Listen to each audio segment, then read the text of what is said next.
page 2. So we are going to make the bag. So I want you to get your bag sides. So we have, I'm going to just demo the easiest one to see. So I'm going to put down the, we're going to sew them with right sides together. So I'm going to, my first one's going to go face up. This doesn't have a right side, but this is face up. And then my one that I already sewed with the pocket, I'm going to put that face down. And I'm making sure that the pocket, so my pocket here, this is the top of my bag. So the top of my bag is facing away from me right now.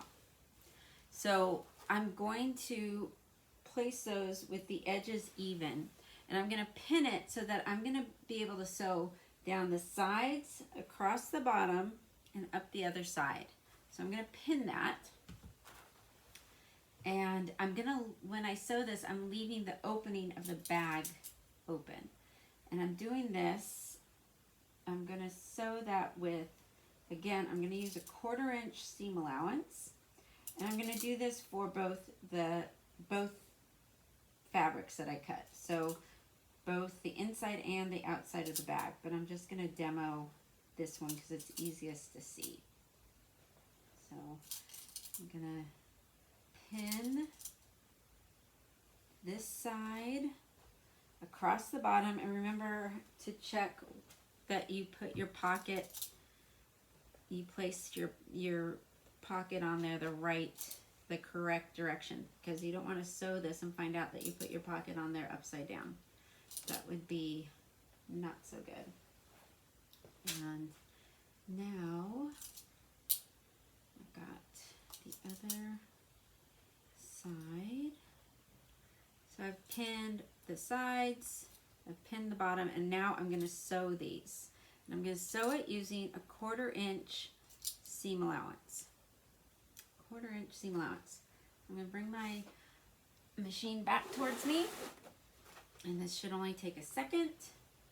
And like I said, you're going to do this to both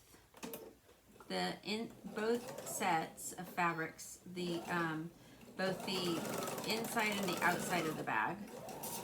But I want you, I'm not going to demo both for you. I'm going to just do it off camera. And so when you get to each pin, I want you to take it out.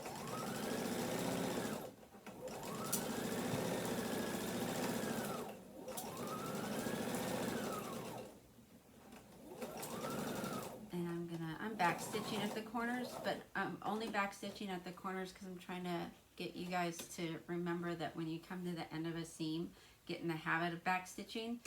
But in reality, when two seams cross like that, there's no need to really back stitch, because they will secure themselves, because the two seams overlap each other, and that secures the seam.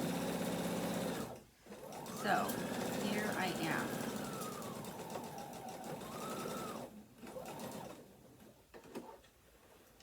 And I'm using, there's a cutter here on the edge of your machine, on all machines, to cut the threads. You don't always have to look for your scissors. I don't like having all these threads all over the place though, so I tend to see how they get stuck all over the place? I like to cut my threads with little thread clippers. And it's really annoying to have a ton of threads everywhere.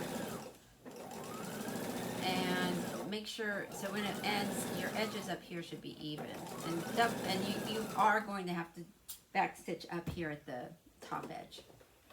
Okay, so in reality, you would do that to both the inside and the outside. So see how I've left the top open? So it's starting to look like a bag.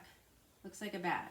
But we're going to do something next. We're still on this this make the bag step. We have to do something down here at the corners called boxing the corners, so that we have it makes a flat box.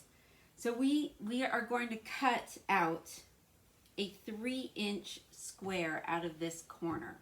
So if you have, now you can use a pencil because we know it's the inside of the bag. And if you just, from the raw edge, if you just draw a 3-inch square, and I'm going to use a ruler, but if you grab your chalk, you're going to draw a 3-inch square, and I'm going to, for the camera, because I just want you to be able to see it, you would do this with chalk. You would not do this with a Sharpie. But I'm going to do it with a Sharpie so you can see it. This is what it looks like. Do not do this with a Sharpie because you can't get it out. But this is what it makes sure that it's a square. It's a 3-inch square. So I'm going to, this is 3 inches from there, 3 inches, just measure 3 inches, and then you're going to take your scissors. I'm always losing my scissors. I found my scissors. And you're going to cut that 3-inch out.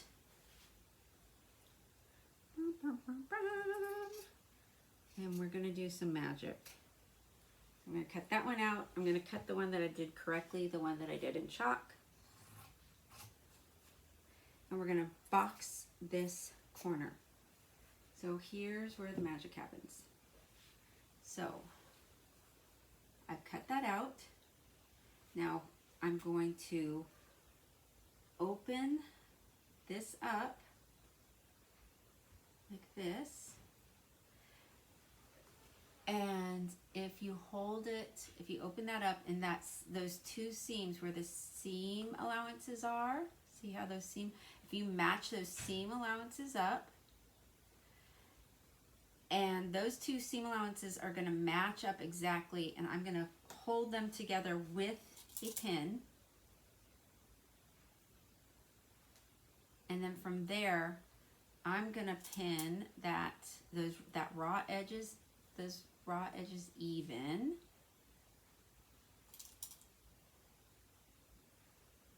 and it's going to look just like that. And I'm going to sew along that straight edge at a 1/4 inch. So I'm going to do this one, then I'm going to show you how I did that one more time. And this is important that I backstitch because this gets a lot of stress on the bag. When I do bags this way, I like to double stitch. I do a stitching line, and then I do a second stitching line right next to it to reinforce it.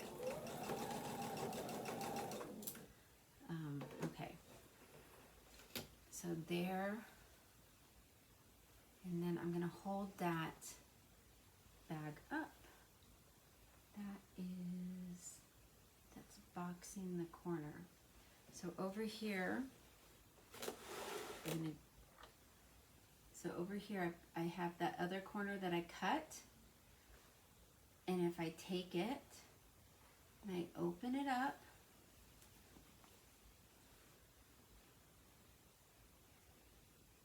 and I match up those seam allowances, and what I like to do is I push one seam allowance to the left and one seam allowance to the right, or you can open those seam allowances up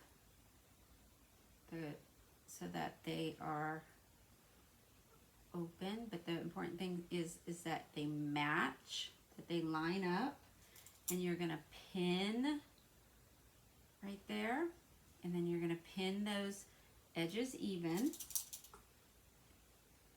Those edges are even, and I'm going to sew that now with that 1/4 inch seam allowance. And remember, it's still right sides together, always and forever in sewing. Unless otherwise directed, always and forever. Okay.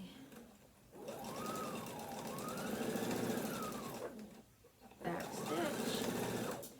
And we're going to take a look. I'm going to turn this right side out so we can take a look at what we have. What we have is we have a bag with a boxed bottom. See, there's our boxed bottom. Ta-da! And hopefully your pocket is right side up. Okay, I'm going to do the other side, the inside, and then we're going to put it all together. We're going to put